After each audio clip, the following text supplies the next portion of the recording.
Hello,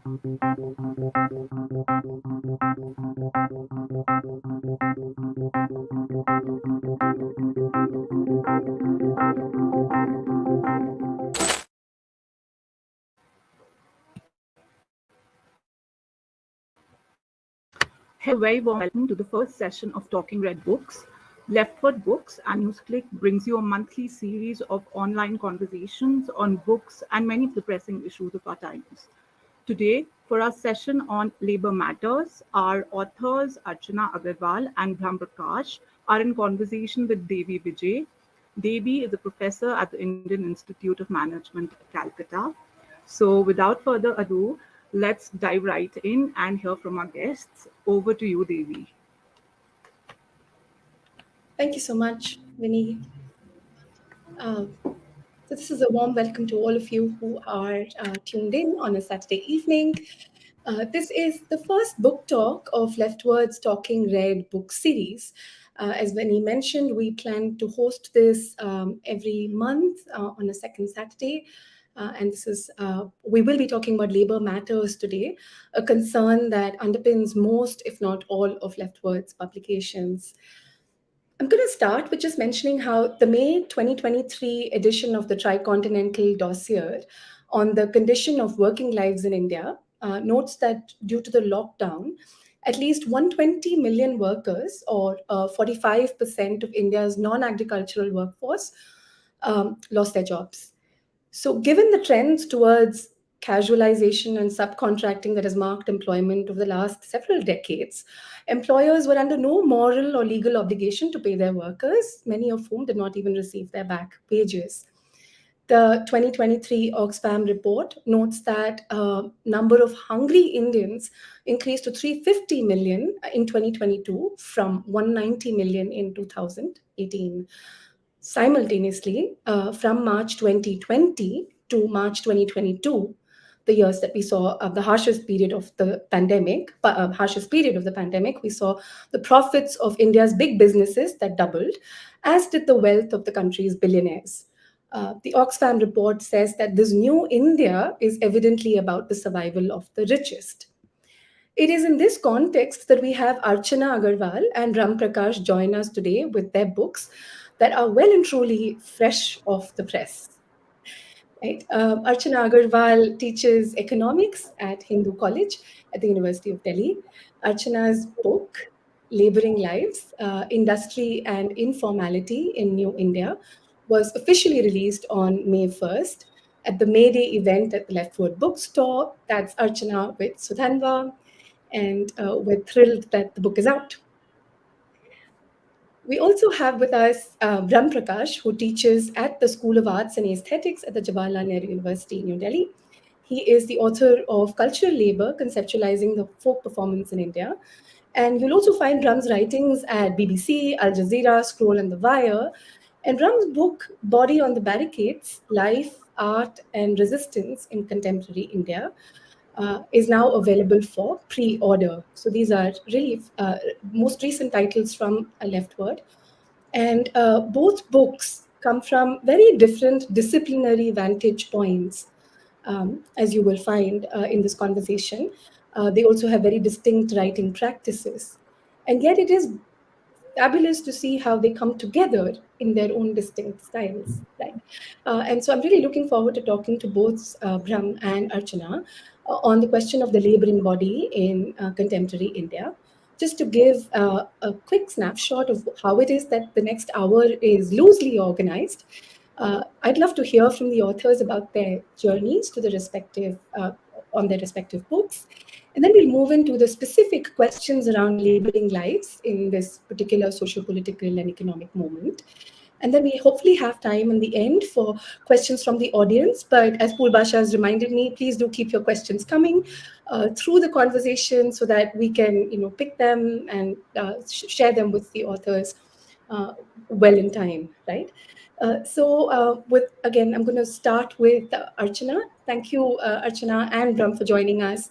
But if we could just start with you, Archana, and I'd love to hear from you about how you came to write this book. But in particular, also this informal research group that you begin the book with, right? That you tell us about perspectives. as this group that you started work with, and tell us something about this collective process of writing. So over to you. Thank you, Devi. So, first of all, I would like to thank Leftword not only for giving home to my book, but also for producing such a fabulous book. I mean, it looks beautiful. Uh, Now, my journey has been, as Devi mentioned, a little unusual in the sense that the destination of the journey was not supposed to be this book. It was a little unplanned. And yes, it's been collective. In fact, it's been collective even till date. So, as part of the economics discipline, my interest lay essentially in looking at how the economic policies impact the lives and livelihoods of people. So that was my departure point in many, many ways. So it's only as part of that that in early 2000s, sometime in mid 2000s, I founded this informal research group with students and like-minded teachers, and it was called Perspectives. So, as part of this group, what we would do is that we would basically go and try and do surveys and interviews with farmers, with workers, and try and understand how economic policy and law is impacting them. Now, the group folded up around 2014, but I was compelled to keep going and do these visits, sometimes by myself, sometimes with people, uh, essentially, essentially to try and understand how the labor processes in the manufacturing sector are panning out. So for that, I chose NCR partly because of the convenience, but also because NCR is one of the biggest clusters right now. And I focused on interviewing the workers in the garment sector and the automobile sector. But even at that time, the book was not planned. So it was only in 2020 when lockdown impacted all of us. So that's when the actual process of writing began. And here I'd like to mention my close friend Onohita Majumdar, who basically pushed me into starting this work and getting those interviews together, because there's also been a gap in the existing literature, in the sense that there is either there is economic analysis devoid of the people who economic policies are impacting, or the human interest stories which don't really have analysis with them so much. So, so partly it was also to bridge that gap, and so that's how the writing began, and the rest is history, as they say. But till now, the journey has also been collective. I've already mentioned my friend Onoita, another friend Buddhaditya Das. He's also kind of stayed with the book till now. So whether it was interviewing people, whether it was the process of writing, or continuing with the book and the engagement with the book. So the process has been both collective and unplanned, as I said. That's all. Thank you so much. No, I particularly appreciated how the book wove in the first-hand accounts over what we consider as economic analysis, right? And that was a pleasant surprise for somebody who's outside the sphere of specialist economic analysis. And also, I particularly appreciated how, as a teacher, in many ways, I found myself, engaging with the text as a book that is so amenable for students, but also very situated political commitments in Delhi, right? But in a similar way, we have Brahm Prakash, whose book for me at least made me sit up with this whole very distinct writing style, right? There was this experiment with the writing style, I think, that one encounters when you first pick up the book. You encounter the author in the first person, in the third person, sometimes as a narrator, sometimes as a person who's bearing witness. And then there's also this fantastic kind of tapestry of Ambedkar, of Judith Butler, of Toni Morrison, of Father Stan Swami. So this is a very rich quilt that you've woven, Ram Prakash. So could you tell us a little bit about, your journey to the book? Ram Prakash, I think you're muted. If you could just, yeah. Yeah. Yes, thank you, Devi, and thank you, Leftword NewsClick, for organizing this event. It has been a long wait. Yeah, so it has been a very strange journey. So, in fact, was also not sure about this journey, and this all started with a kind of one slightly right-wing newspaper approaching me in 2018 and asking me to write a column for them. And then I wrote this column because earlier I was not sure that whether I have this language to write for the popular audience, for the popular reader. So of course I was writing, doing the academic writing, but again the writing that I am experimenting now and has still remain certain kinds of experiment, that I was not sure.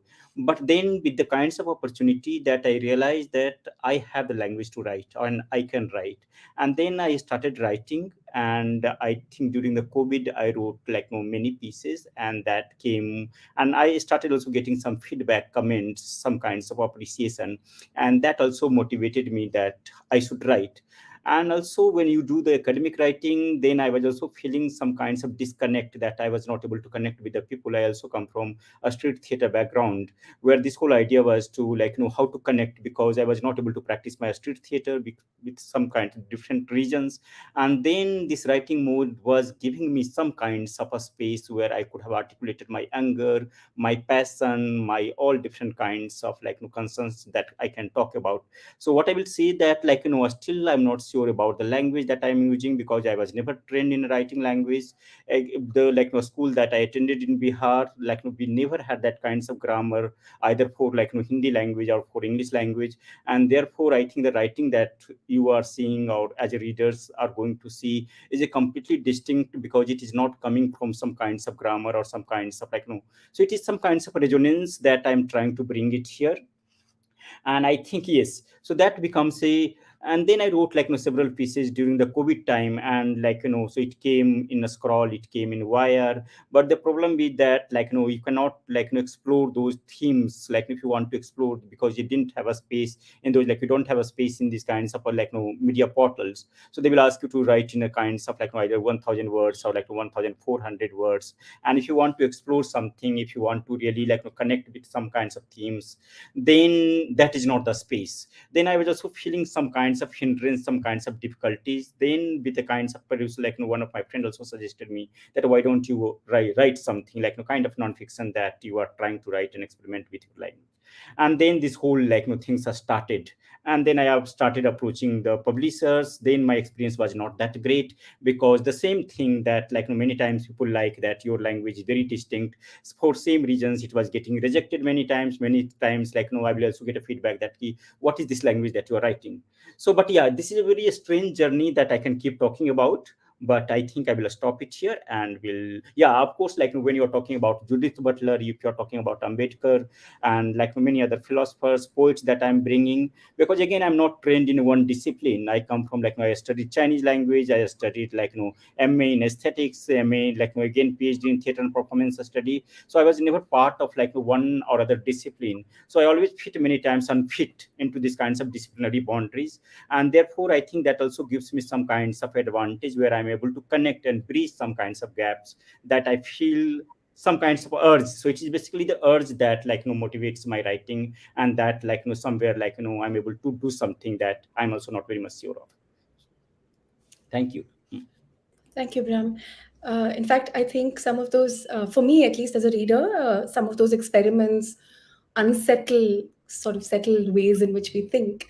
And even the very metaphor that you use of the body on the barricade, there's so many ways in which you play with that metaphor, which makes us think, right, as in about the barricade that one just takes for granted as that inert material object which is placed on streets, and then you place the body at the site. And it's I think there's so much to think about with that metaphor. I would like to weave back to Archana on this note, and there's this so much convergence here, and hopefully we'll see those convergences, which is around the questions. And here I'm going to kind of go back to Archana's foreword of the book and borrow from Amit Bhaduri, who writes that the book pursues a subaltern economics, a narration by people directly affected, buttressed with, and the book is buttressed with data for wider relevance. And we are constantly thrown terms like global supply chain, living wages, market wages, economic insecurity, and so on, many of which Brahma also alludes to in a different language in his book. But I was wondering if Archana could give us some of these, an overview of the book to begin with, so that the audience and the reader is also aware of what has gone into the book, but also share some account of these lived experiences of these terms, right? So we fed some of this policy discourse, but then what is the lived experience of some of these terms that your book richly captures? Archana, again, it's muted for the Sorry. moment. Yeah, thanks. Yeah, thank you, Devi. And I would love to share some of these lived stories because, as I said, that was the departure point for this book, what ultimately became this book. So, yes, I'm very grateful to Professor Bhaduri for agreeing to give me the foreword. And subaltern economics is an interesting term, which I also saw when he had given me that foreword. So let me first give an overview, and then I would like to read some portions, small portions from the book about the accounts of the workers, so that one gets an idea of what is there. So what I've done is that I have taken two segments of India's manufacturing sector. I've taken the garment industry and the automobile industry.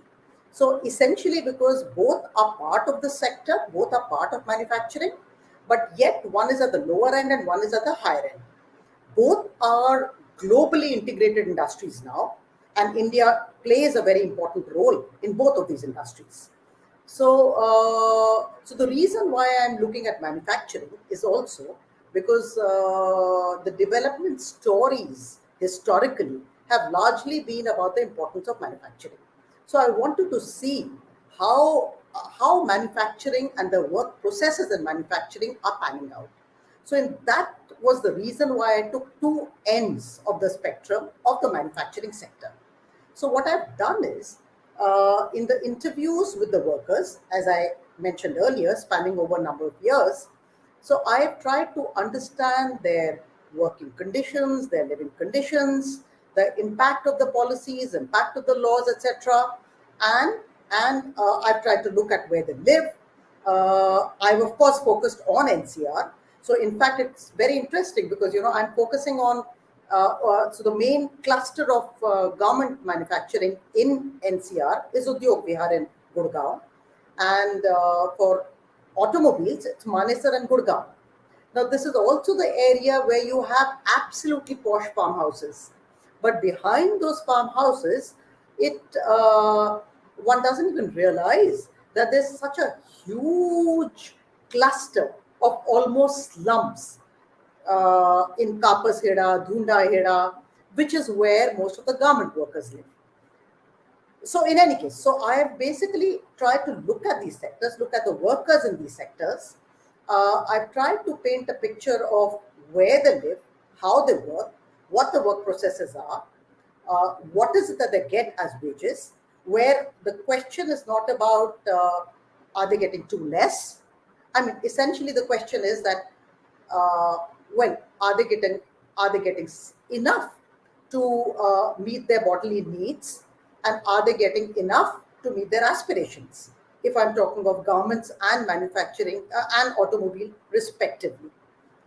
So to just give you an idea, so for the garment workers, most of them are still completely attached to the land. They're migrant workers, and they're attached to the lands that they have in their villages. In fact, it's the villages which are subsidizing their living and working in the city, not the other way around as one would imagine. So those are the kind of things I'm trying to look at. Then I'm also looking at, apart from the work conditions, I'm also trying to examine the legal landscape in which these industries operate, where I'm trying to understand why there is a rollback of protections which workers in general enjoy. And then finally, there is also an attempt to try and understand what could be an alternative growth trajectory for the country as a whole, where manufacturing can play an important role, and where the benefits of the growth can also translate and transform into bettering the lives of these workers. So that's what the book is about. And incidentally, I've also, and the book is basically interspersed with these accounts, which I'm going to read, along with examination of law and policy. But apart from that, there are two short annexures, just in case people are interested, the interested readers can read in detail about some of the issues which have been mentioned in the book.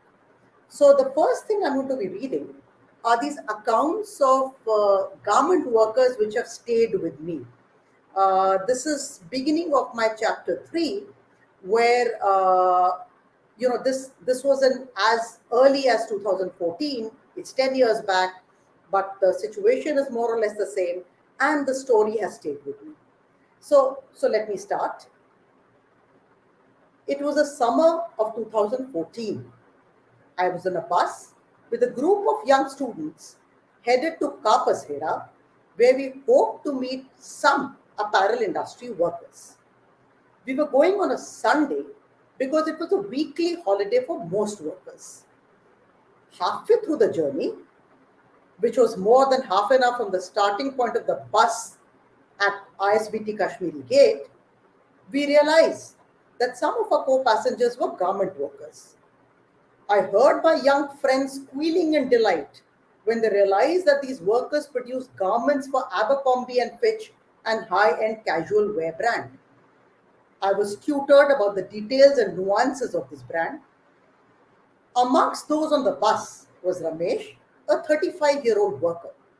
He and the other workers were returning from Chor Bazaar, which is a well-known flea market in Old Delhi.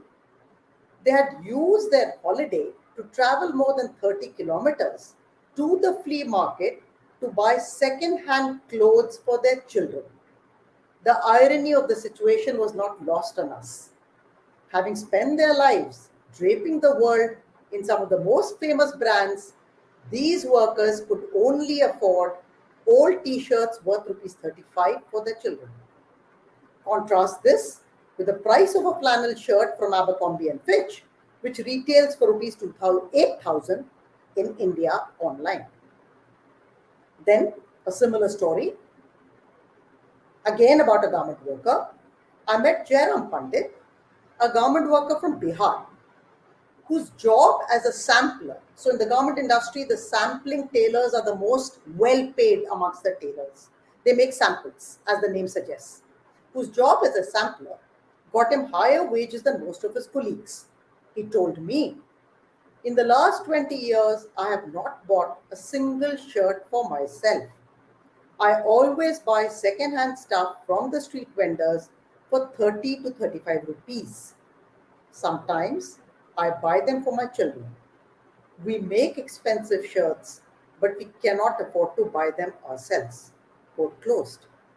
So what compelled me, and what the questions which stay with me even today is, why couldn't Ramesh, with significant number of years working in the garment industry, afford new clothes for his children?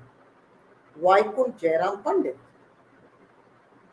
And now I would like to give you just one more account, and this time of an automobile worker. So this is a worker who I have called Mohan. Now, he was a relatively younger worker, 29 years old. He was from Mirzapur in eastern Uttar Pradesh, the first person in his family to have received a technical education. So even for this technical education, he had to work for several years as an unskilled employee in the local hospital so that the money could be saved after high school. In any case, with this investment, he went to ITI, and thanks to ITI, he managed to get a job in one of the big companies in the automobile sector. So he was recruited directly through campus placements in 2015. 5 years hence, Mohan has a job that he wants to hold on because jobs are difficult to come by. But he told me that he doesn't want his children to get into this work, in this line of work. And so when I met Mohan, he told me that within a month of joining an automobile OEM that goes for that is an acronym for original equipment manufacturer, Mohan's soles were badly swollen as he had to move to and from a distance of 10 to 12 feet to put nuts and bolts for a car seat. This happened continuously and relentlessly for 450 cars in one day. He told me, and I quote, "Aadmi nichod jata hai after an 8-hour shift," or a man is completely wrung out after an 8-hour shift. So these stories have stayed with me. There are many, many such stories. And what I've tried to understand in this book is that, I mean, it's not that these workers are not getting minimum wages. They are getting minimum wages. They're not. They're not like. Well, they're not really marginalized as one imagines the marginalized workers are. But despite working in the manufacturing sector, why is it that while working even for 20 years in the garment industry, the worker cannot buy a new shirt? Or the worker is still living in poverty, virtually at the poverty levels? Or in the manufacturing sector, where there is a small proportion of workers who are very highly paid, why is it that increasingly most workers are getting jobs which are more insecure, temporary, contractual, more precarious? So, why is it that despite getting the jobs in virtually the best segment of manufacturing, why is it that does not want his children to get this job? So, these are the questions that have stayed with me. So this is broadly how what the book is talking about. If there is time later, or if there are questions, then I can talk a little more about it. Thank you. Thank you. Yeah, no, thank you, Archana. And I think it would be great to at some point circle back to hopefully this question of how you bring the within the manufacturing sector, the automobile and the garment sector together. I think you explain it really well in the book as to why you focus on these two specific sectors. But I also, what was recurring while reading the book, but also from what you just shared, the accounts that you just shared, was the question of not just the workplace, right? But what happens after the workplace. So it's not just the question of exploitation at the work site, but everything else that is necessary to all the other infrastructures that go into making life happen, right? For example, food, clothing, and so on, or your children's futures. And so I felt like here, while Archana's book adopts an economic lens, which is infused with these lived experiences, Ram Prakash shifts to a different register and brings in the body. So the body that Archana was referring to in terms of body, nichod jata hai, that she referred to, the worker at the automobile factory who was spent, exhausted, depleted at the end of the day. And Ram Prakash brings this body into focus and talks about, not just the harsh sweatshop work conditions, but also beyond that, right? As in the various registers at which Ram Prakash is engaged with the question of the body. And specifically, I'm going to quote Ram here, and where he says that the epic tragedies and violence have to have an epic writing response. They cannot be captured by stating facts and information alone. And so, can you tell us about these different bodies and sites that your book engages with? And perhaps if you could, similarly read a section that engages with the question of the body at the barricade. Yeah, thank you, Devi. And like I was also reading Archana's book, and I think this is very interesting kinds of dialogue that is happening in my reading. Is that what Archana is trying to say through facts? I'm trying to say through the fiction. So it's like no facts and fictions going together. Yeah, so I would like to just give an idea about the structure of the book and the way it has been arranged. So one way of reading this book is that it is a book of essays where you have like no 8 disparated essays, but I think other way of reading the book is also book is a consolidated kinds of like some kinds of criticism or some kinds of trying to attempt some kinds of connections through two keywords, and that would be curtailment and resistance. Because when I was writing earlier, then I given this title like no subtitle, it was like no curtailment of life and freedom in contemporary India. And then I realized that I'm also talking about resistance, and why we should not talk about resistance that is happening in a very like I will say severe in the like in the background of severe curtailment. So it has 8 chapters, and so first chapters discuss about It takes the breathing as a metaphor, but breathing just not about coronavirus. It is not just about pandemic, because when we think about when we can't breathe, and that is the name of the chapter, then it is not just about like no usual pandemic situation that I'm talking about. I'm talking about the kinds of breathlessness, and therefore living with curtailment, sense of curtailment, that every day you live, every day you encounter some kinds of operation, and you are facing a different kinds of scenario. And therefore, when I'm talking about breathing, then breathing here becomes a sense of metaphor.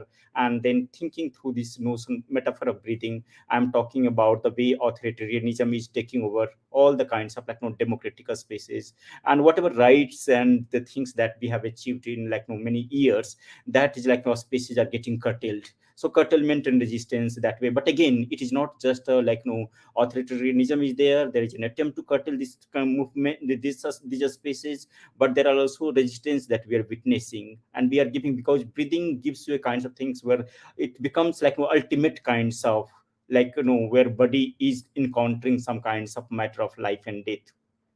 So that is the first chapter. And second chapters, I'm talking about words and demagogues, where I'm talking about what demagogues do with words. Because like with the kinds of media, with the leadership, and you see that how the language is getting, it is not only the body that is getting curtailed, but words are also getting curtailed. The way the speeches, the whole like rhetoric that we are witnessing, and that we will see that only it is sub, like what Kabir would say, sabda is also getting curtailed.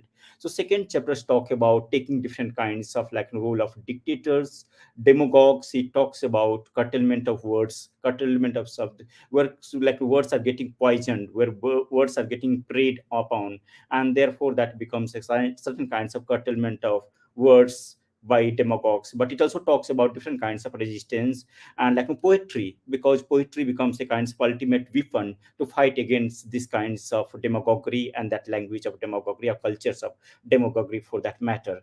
Third chapter, I enter into this whole questions of the way like Muslim questions, minority questions are becoming a central kinds of mobilizing kinds of spaces in India, where I'm talking. So it's called chapter is called Will You Hate Him as You Hate Me? And I'm taking like this Mia poetry, like this is a sentence for Mia poetry. So how Muslim hating is becoming, like it's not becoming, it has been, I will say, the very foundation of the idea of the nation itself. But how Muslim hating is becoming the part of the bone of the nation. And therefore it's talk about like different ways they are creating a ghettoization of like minority communities, and especially the Muslim communities are getting targeted. And I give like a lot of my own experience, my family examples, where my mother is appearing, my like grandfather is grandfather is appearing, and they are like have a different association with minority community. And then what is happening with those relationships? So this becomes also very personal narrative for me, because I have seen some of those encounters and the way things are changing now and the way things are getting mobilized. And then I talk about, and I will also read a excerpt from this chapter. It's called Dance of the Migrant Laborers. So where I'm talking about, like when in this chapter, I'm talking about what happens when migrants laborers deviate from the route. So migrant laborers are supposed to work in the kinds of designed route or designated route. But when like is there a possibility when they are not walking into that route, like onto the like going taking that route, then that becomes a problem for the state. And I see the witness the like migrant laborers problem that we witnessed during the pandemic raises some kinds of problem, but also generates a lot of possibility for me, a lot of potentials for the politics for me. And I would read one excerpt from that section. And then I talk about trials of the art, in which I'm talking about how like poets, artists, and authoritarian, like what is the relationship between authoritarian state and the role of the poets and artists. And we have seen the case of like Bhima Koregaon, how many writers, journalists, poets, they all are arrested under like different kinds of cases. And so I'm bringing these two kinds of entities here, like a state and the poet here is a larger figure who can embody also like many writers. And what would be the like what has been their relationship in history also.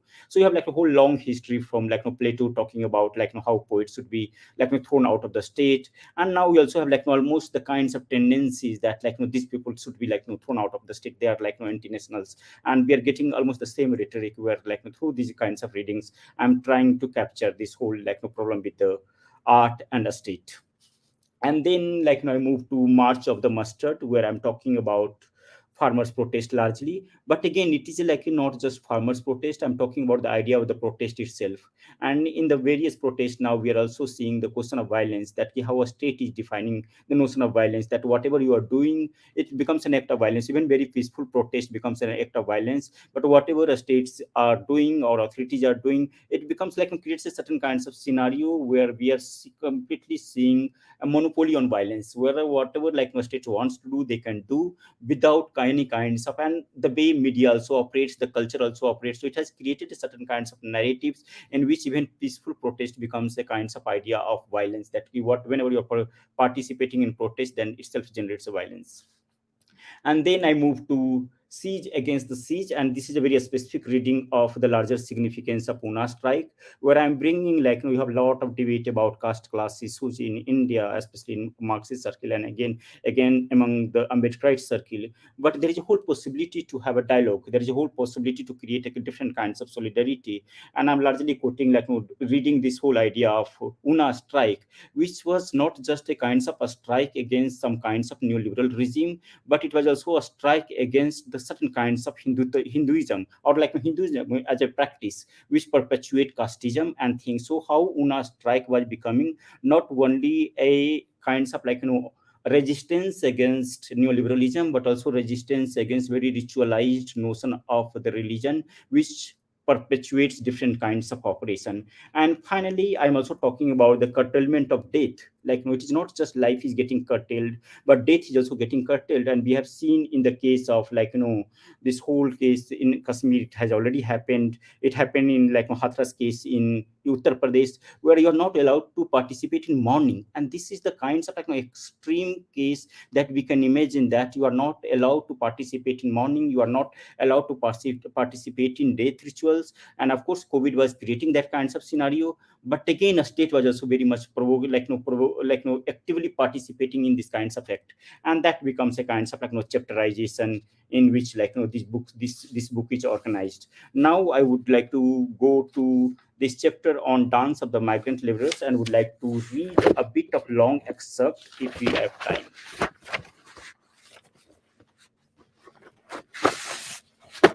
Yeah, so the title is called Dance of the Migrant Laborers, when migrants deviate from the route.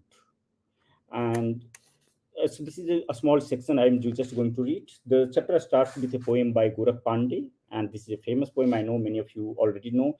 भाइयों और बहनों, अब यह आलिशान इमारत बनकर तैयार है. अब आप यहाँ से जा सकते हैं. Brothers and sisters, now the luxurious building is ready to move in. You may move out. You may leave now. Adieu from heaven. The poem poignantly captures the irony of the lives of migrant laborers. They lay down their bodies to build the cities. They raise the buildings on their heads and shoulders. They connect the city with bridges and highways by hanging between poles and wires. They give it a spectacular presence. With affection, with perfection, with blood and sweat, they make the cities livable. They make them beautiful, a sight to hold, a sight to behold, a sight to walk and explore the spaces of freedom. But as soon as the houses are ready to move in, they have to move out. They leave the site as one leaves their babies and hearts behind. This deception of labor does not need a detector. It is open and out there. Where will they move now? Perhaps they will move to another site, to another city, to other jobs in other capacities. They may go back to the villages which they call home. They will tell you that they are not going to come back again, but soon they will be back as their earned wages finish in a days. They will be back as hungry homes will run to bite them like hunting dogs. Without money, the poor homes turn into hungry tides. They will be back in the city again as an outsider to keep the city moving. It is the movement of the workers that move the surplus for the capital. It is the exploitation of the cheap migrant laborers that is crucial for the capitalist growth. Yet the same movement can emerge as a threat once they deviate from the designated route of the capital. What does it mean? But what will happen when they own it, when they are going to own their own movement? What will happen when they start walking back against the desire of the authority, against the flow of capital, against the performance drive that is driving us to this madness? Long March. Let me underline this paradox. This is not a long march of any communist party to establish the rule of workers. It was the case of a mass exodus of the some of the most precarious laborers in the world. The Indian authorities' sudden announcement in lockdown amidst COVID-19 laid an unprecedented crisis for migrant workers. The nation suddenly turned into zones of confinement. Overnight, the migrant laborers across Indian cities were out of work. Soon they were out of their sanities as owners felt that they could not pay their rents. They were out in the streets like a pretas, walking in the daylight and the dead of the night. They were out in the open without food, jobs, and a place to stay. They were stateless and homeless, turning into lesser human beings. As there was nothing to lose, millions of migrants began a long walk under the lockdown. The authorities announced it again. Stay safe, be at home, install the Arogya Setu app on your smartphone. The Indian Ministry of Health and Family Welfare would announce every time you made a phone call. A smartphones, a smart city, a smart people, a smart India is the name of the made it we know. It appeared that authorities lived in Yahoo Land or La La La Land. They assumed that everyone had a smartphone, everyone could download apps, everyone could open a website and register themselves for help. Everyone had a house to lock themselves up in. Everyone had enough food to sustain themselves for months and days.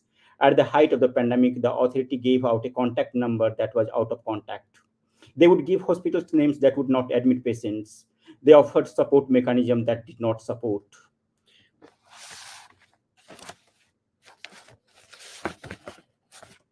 Sorry. The pandemic has proven that pattern movements do not hold political significance. They make you less unless some interruption or reversal occurs. The interruptions possibly change the meaning of encounter itself, as it happened in the case of migrant laborers who were started walking back like moving pretas. They were carrying eyes on their back and were walking towards their front. Soon they become spectres for the capital as they dance to an off-the-cut rhythm. The obliged workers become suspects in the eyes of the neoliberal state, and their much appreciated movement soon became a threat for the state. The Indian authorities were not concerned about the migrants getting infected. They were not troubled about them returning to their homes. What literally worried the state was the reversal that could emerge as a new potential for the politics, a march that could turn into people's march. They were afraid that they might appear in the spaces of appearance, another name of politics, any day. The fear was that they would gather anytime on the roads and public places, anytime in the next time. The situation was alarming because the fear was that they might not follow the warnings. It was a serious case of disobedience. Nothing could be more threatening for the neoliberal orders than the defiance of the surplus armies of laborers. Workers are supposed to work in a set pattern, in order. They have to be in assembly line without the potential of being part of the assembly, which can turn political. Migrant workers walking to their homes were out of that pattern. This is what worried the Indian elites. This is what disturbed the former BJP and member of the parliament, Balbir Punj, and he said it shamelessly. Fact is, migrant laborers behave irresponsibly. Why migrants leaving Delhi? For want of money or food? No, just irresponsible. There is no money jobs waiting for them back home. It is to utilize their forced chutti to catch up with their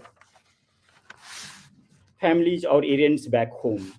The workers are not supposed to go on chutti, holidays or vacations. These informal workers are not supposed to be irresponsible. They are not supposed to disobey orders. They are not supposed to force their decision on the authorities. While the authorities largely saw this crisis in economic terms, for the laborers, the crisis was an existential one besides economics. They were ready to take any risks to go home. They were ready to risk their lives to that extent. We can say that in their extreme vulnerability, they produced a dangerous potentiality. The decision to gather and go home, come what may, was so extraordinary. It was the birth of new possibility and thus new politics. They crossed the line, they walked the miles from Delhi to Siwan in Bihar, from Mumbai to Barmer in Rajasthan. When tracked on the roads, they walked on the railway tracks. When they realized that all possible borders were barricaded, they decided to swim across the rivers. In the dead of night, a migrant worker was heard asking that what the depth of the river was. At the end of the hope, this is the potential we can talk about. Their utterances bring together a sense of extreme vulnerability but extreme potentialities too. It is both the sense of dejection and daring acts that creates this possibility. Of course, many died, many could have died, and many returned wounded. This was a form of urgency from which we can see new politics emerging. Guljar's poem captures that emergent life, and he writes Guljar's poem, I have translated, "Come, let us go home," and they set off. They will go to die there where there is life. So it is like returning to life that we can talk about. Critics said that this was a man-made disaster with misplaced priorities. Some also said that migrant laborers were never on the list of priorities. Ranveer Samadar, in his important study, highlights this connection by saying that the state has overemphasis on lockdown and underemphasis on care. But capitalism too cares. Capitalism has acquired emotional intelligence too. It means it can love, it can cry, it can invest in loving, caring, and crying. It can give you more hugs than your mother. It can give you more touch than your lovers. When profit is the aim, care will also sell. The problem is not the care, but capitalism. Capitalism is so careful in caring that it will not interested in even killing the children of beggars. It would rather have them crippled than be invested in the sentimental capitalism. For capitalists, workers are more profitable living than dead. Even if their bodies break, the levers could grow. A worker cannot be more modest than figures of Prometheus. The Greek myth credits Prometheus for the creation of humanity from clay. He is the one who stole fire and defied the authorities. He is the one who remains chained to the rock and is punished for his actions. Every day, a giant eagle sent by Zeus feeds on his liver. Every day, the livers grow back at the night. It is this repetition through which capitalism survives.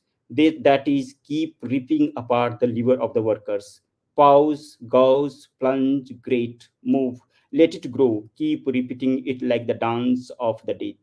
So I would stop it here. But this is just a kind of one excerpt from the book that, and also it says about my writing styles, language, and the way I evoke some of those problems that we are witnessing. Thank you so much. Thank you so much, Brahm.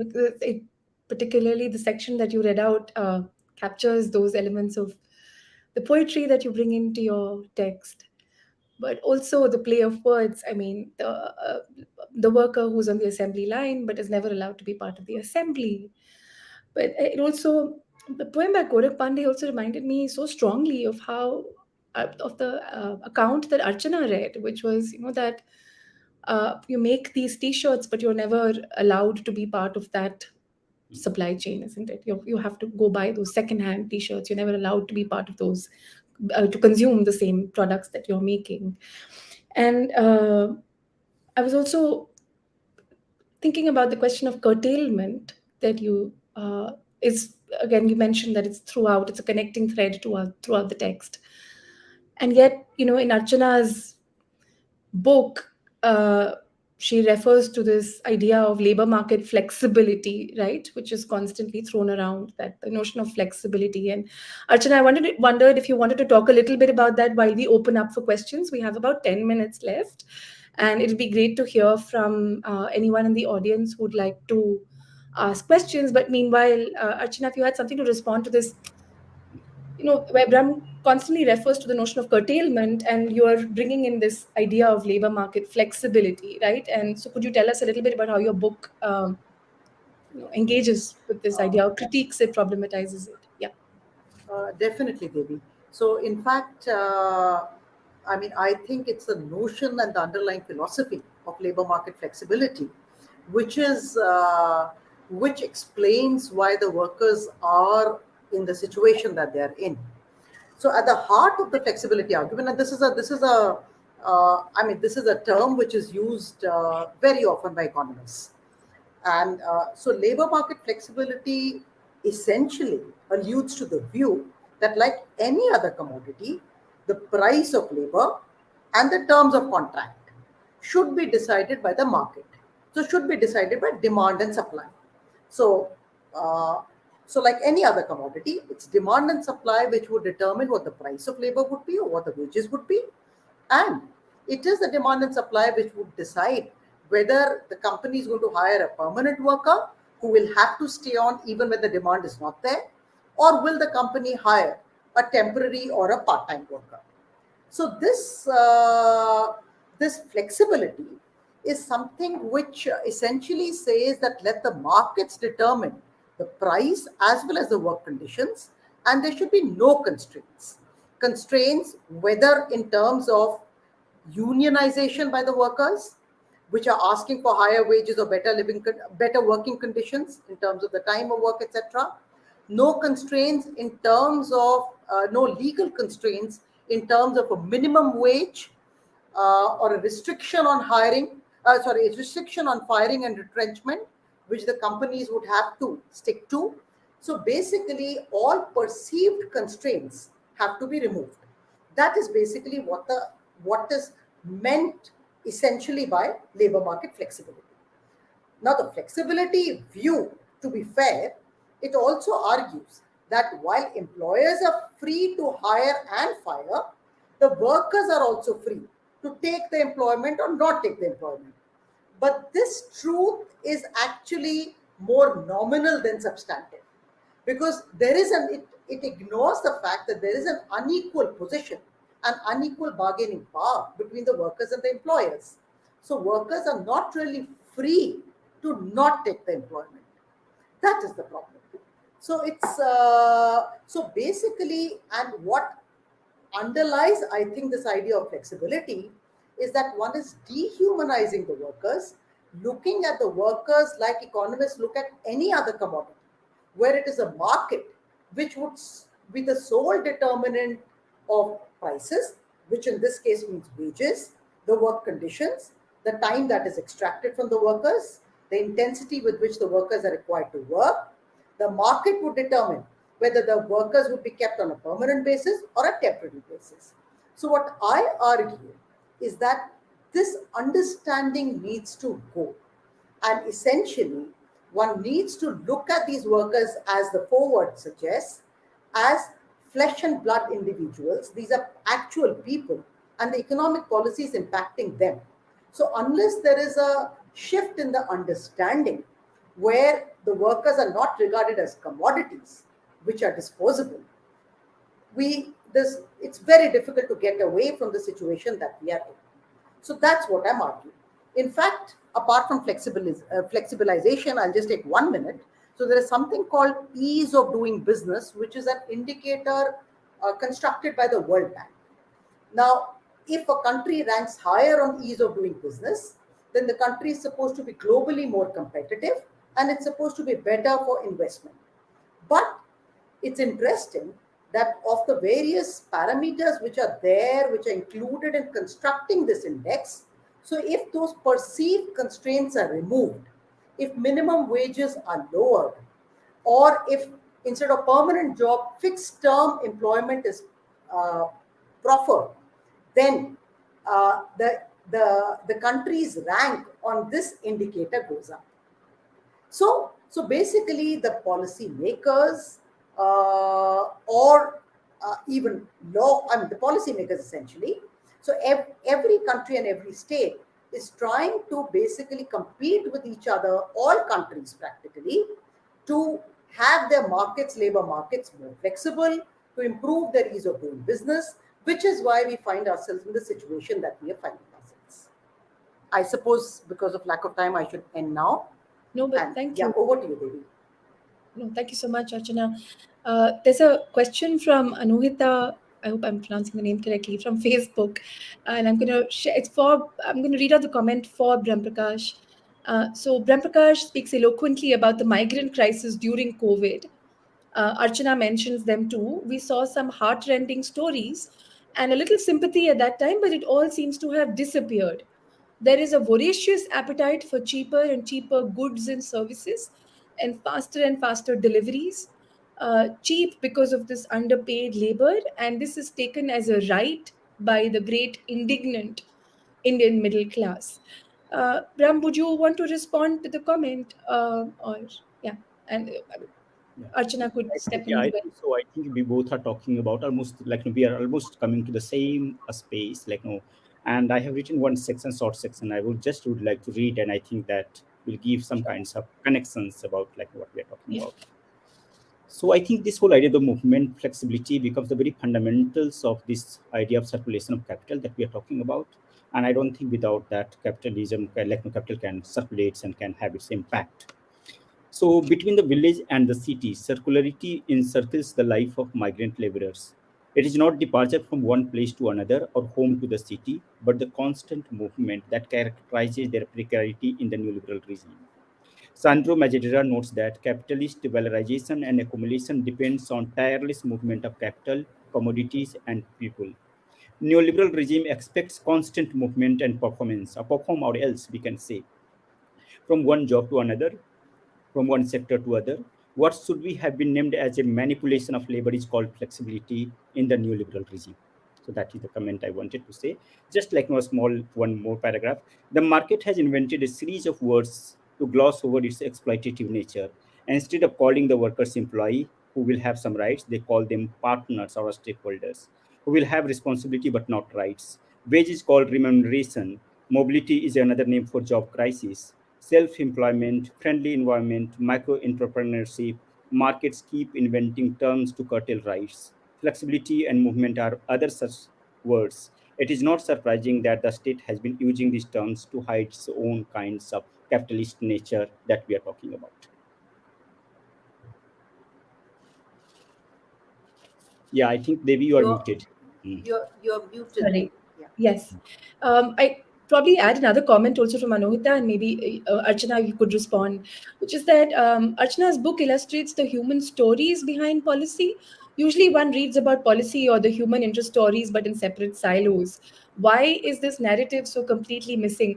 I'm glad to know that I'm not alone in this reading. I just thought that, I've just read these kind of books, and Archana's wonderfully brings these two accounts together, right? So, Archana, do you have a take on this? Why is this narrative so completely? I have the same question, which is perhaps the reason why the book is there. But I think on a more serious note, I think there is an underlying philosophical understanding, especially in disciplines like economics, which dehumanizes and commodifies the real Mm. people. So I think there needs to be a shift in that understanding. Only then, one can kind of look at how the policy impacts the people.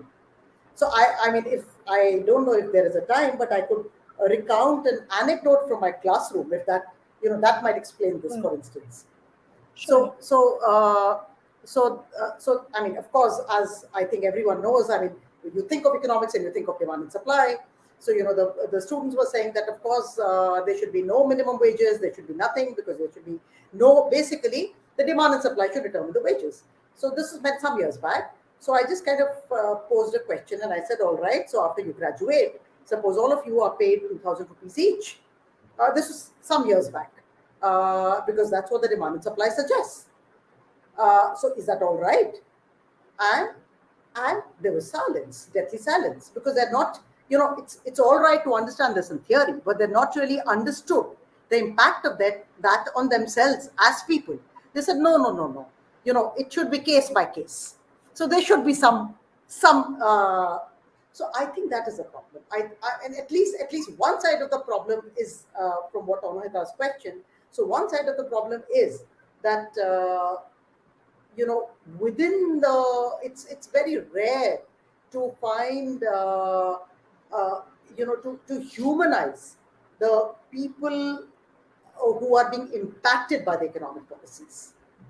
So I think that's the problem, perhaps, at least on this end, where you have economic analysis but not the narratives, but not the people.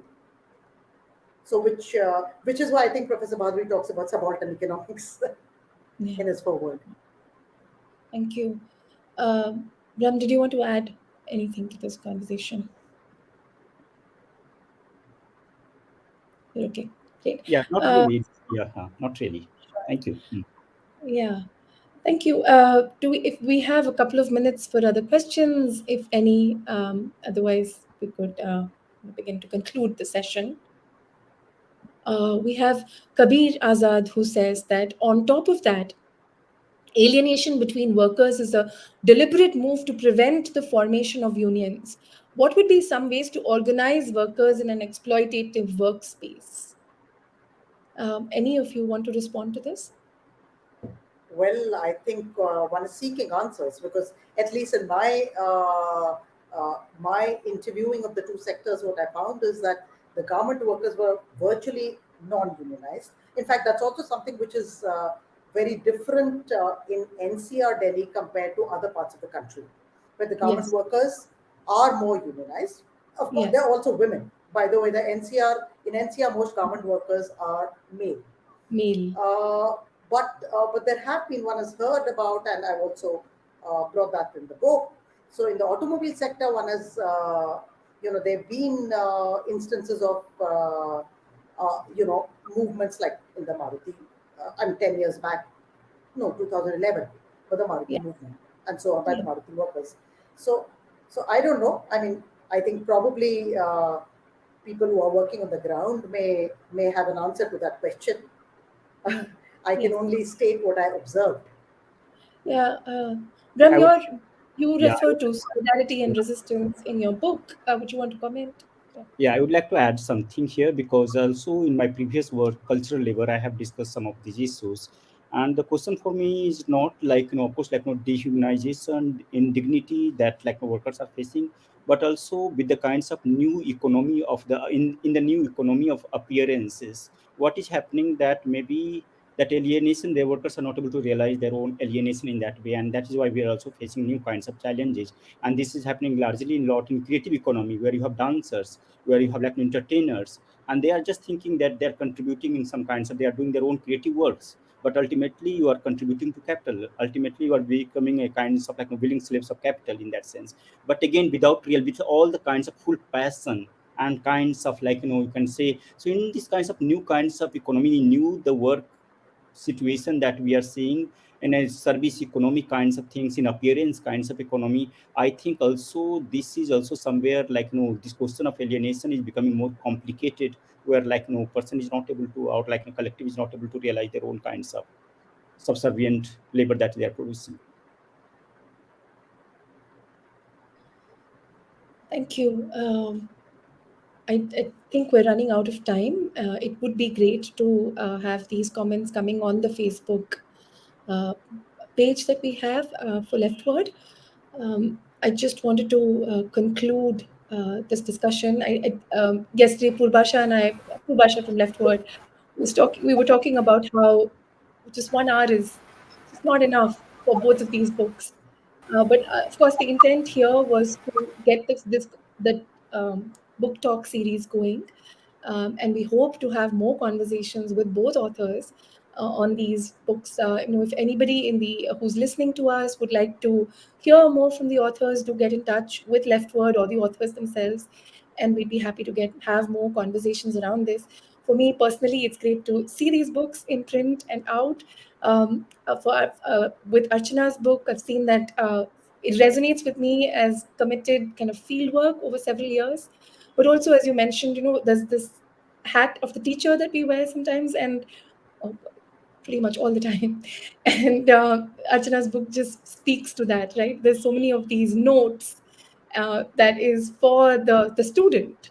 As well as the specialist reader, right? And that's what I particularly appreciated and enjoyed, that it's so accessible for both the specialist reader, necessary, but also so open to the student.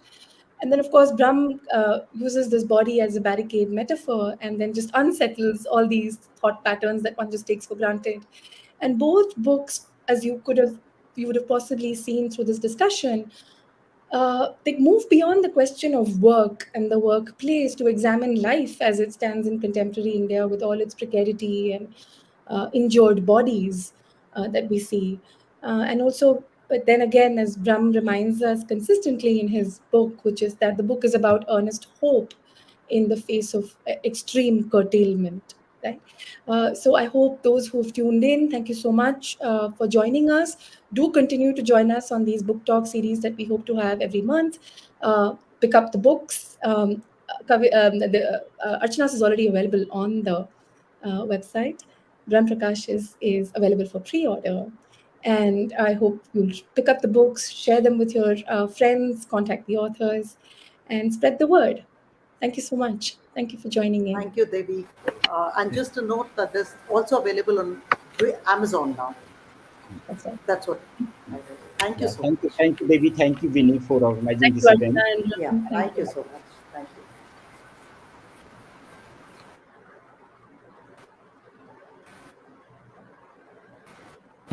Everyone for joining us today. We extend our gratitude to our authors, Archana and Brahm, for forefronting these important conversations through their books, and we also thank them for sharing their unique voices and valuable insights today. Also, we would like to express our deepest appreciation to Devi, who in no small measure has contributed both towards these books and this event. Thank you, Devi. And for those of you who would like to read these books, they are available for worldwide delivery on our website www.leftword.com. And if you happen to be in Delhi, please consider stopping by the Mayday bookstore in Shadipur. We would love to have you there. Once again, thank you very much. See you next month. Thanks, Vinny. Thanks. Bye. Bye.